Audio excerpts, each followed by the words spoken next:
Hi folks, Deacon Ed McCormick here at St. John the Baptist Catholic Community, the church where Fr Glen Willis served for so many years. And I'm producing this video especially for all of Glen's friends and family, his sister Peggy, all his parishioners, the many people that Glen touched while he served here. On March 8th, Glen died and passed into the arms of Christ. And I was blessed to get to Glen just a few minutes after he died. I walked into the room. His hand was still warm. I held it and said a prayer for him. And then after spending some time with friends and family there, I went into my car, cried a bit, grieving for my friend, and then posted on Facebook and via email and text that Glen had died. And I started to get bombarded with texts and emails and phone calls from all kinds of people, so many people in the parish, detailing to me the many ways that Glen had touched them, touched their families and their children through his preaching, his presence, his work at Camp St. Charles, and many, many other ways. And so I want to say a few words about my friend Glen, our priest, our brother. You know, I was blessed to spend many, many years and many hours serving with Glen here at our parish. And the Holy Spirit seemed to forge almost immediately a camaraderie between us, a sense of joy and delight. We really enjoyed serving together on the altar, and I think the people in the parish picked that up. Whether it was when Glen was preaching or when I was preaching, we would tease each other and support each other, and it was a great blessing to be with Glen so many times on the altar, every Sunday at Mass, and especially Christmas Eve for the Hall Mass.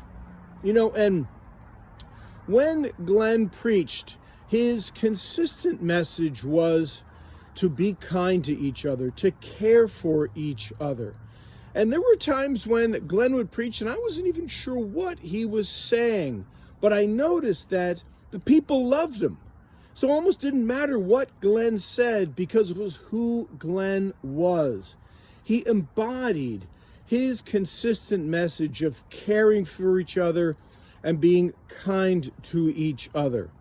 You know, and I think what was behind that was Glen's experience of Jesus Christ being kind to him.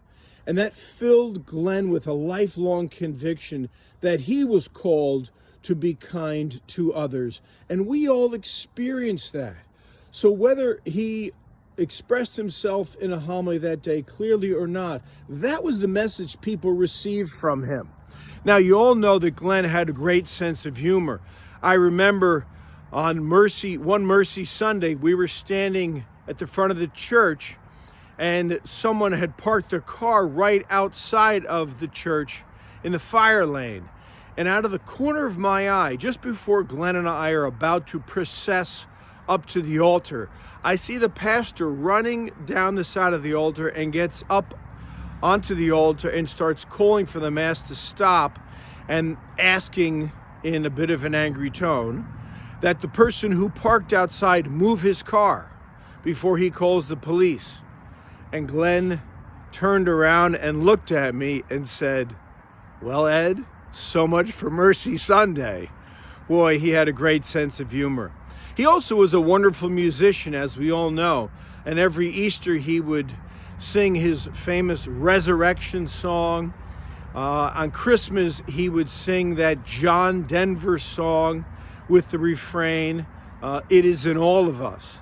Now, to be honest with you, for years, I served with Glen. I'd hand him the guitar. He would sing that John Denver song, and I never knew what it had to do with the gospel. So finally, one day before Christmas Eve Mass, I said, "Glen, I know you're going to sing that song, that John Denver song. What does it have to do with the gospel?" And he looked at me and he said, "Ed, it's in all of us. God is in all of us. Through Jesus and the Spirit, God's in all of us." And I said, "Glen, that's obvious too, but it's not obvious to us. So why don't you make that part of your homily?" And he did. And Glen lived that because God was in Glen, and it was obvious to him, and it was obvious to all of us. Now, I really want you to understand something about Glen. I think it's crucial. What made him so attractive, what caused him to have so many friends, lifelong friends, friends for 50 years or more, was that he was a unique personal embodiment of the beauty and kindness of Christ. Glen had experienced in a deeply personal way the beauty and kindness of Christ, and he became a means through which Jesus touched us. Glen became a way through which the Lord's beauty and kindness came to us in that bearded, round, chubby, delightful man. Whether it was at Mass or when he heard your confession or baptized your child or was down with the kids at Camp St. Charles. He was a vehicle through which Christ's kindness and beauty touched us, and that's what made him so attractive. It was the convergence of Glen's uniqueness, his unique personality and way of being, and his openness to Christ working through him like a hand through a glove, touching us. And, the Jesus that walked with Glen, the Jesus Christ that Glen served, who is God's beauty and kindness, well, I want you to realize that that risen Lord who's greater than death is with Glen now. That Glen is alive and conscious and present with Christ. And the Lord, the risen Lord who is with Glen in heaven, is with us now and comes to us in word and sacrament and through each other and through community. And here's what's crucial, because we're left here without him. We feel his absence. But the risen Jesus is the connector. He connects us. He connects heaven and earth. He connects us to all of us living here and those who have gone before us. He connects us to Glen. In addition, as we continue to go about our day and grieve and suffer the loss of Glen, the Lord keeps sending the Holy Spirit to us, giving us energy to keep going on, to become, like Glen, unique expressions of Christ's presence and beauty and love and kindness.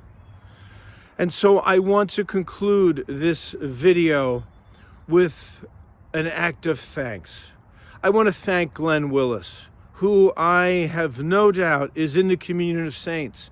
And we here are the visible church, but the invisible church is surrounding us through Christ and the Spirit. And so, Glen, I want to thank you. I want to thank you for the ways that you welcomed me as a parishioner and as a deacon. I want to thank you for the incredible opportunity to serve with you, to know you as a priest and as a friend, and to experience Christ's presence through you.